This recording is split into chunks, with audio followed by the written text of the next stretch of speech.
Last night I went to make myself a vodka and soda and no ice. No! Now there's a few different reasons why this could be. It could be that I need to change the water filter because it's gotten all clogged up. It could be that there's a water line that has gotten frozen over or clogged that needs to be cleared out. It could be that there's a mechanical problem with the ice maker itself. Now, of course, with this, the first thing you want to make sure is that the arm in here is actually in the down position. When the ice gets full, it goes up, and then sometimes when it empties out, it doesn't always go right back down again. So just make sure that that's actually in the on position.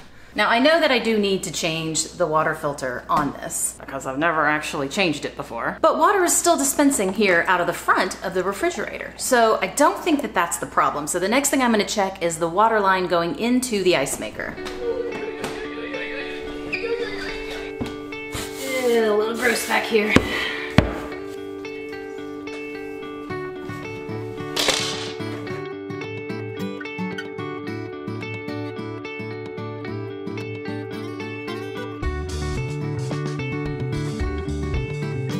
So it wasn't the water line. My next thought is that there's actually a mechanical problem with the ice maker itself. You can replace an ice maker in your freezer yourself. It's a separate mechanism from the rest of the freezer. So you just buy a new ice maker appropriate for your model and exchange them out.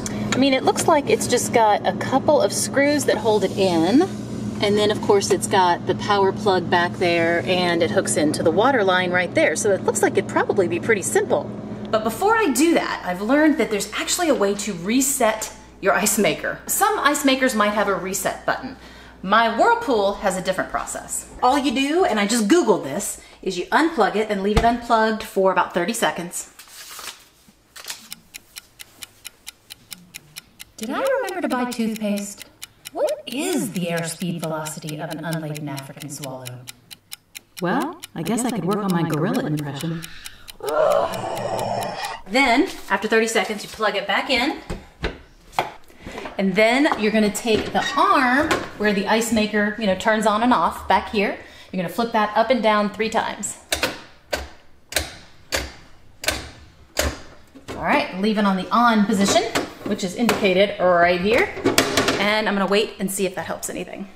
All right, it's the next morning, and check it out. We have ice. So yeah, I am so excited that that actually worked. I didn't know that resetting your ice machine was even something you could do.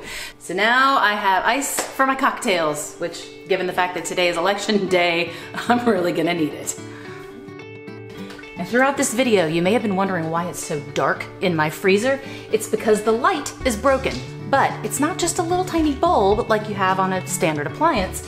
This is a whole light panel that costs about 70 to 80 bucks to replace. I mean, I guess it's supposed to be more efficient. Let's go back there. Say it.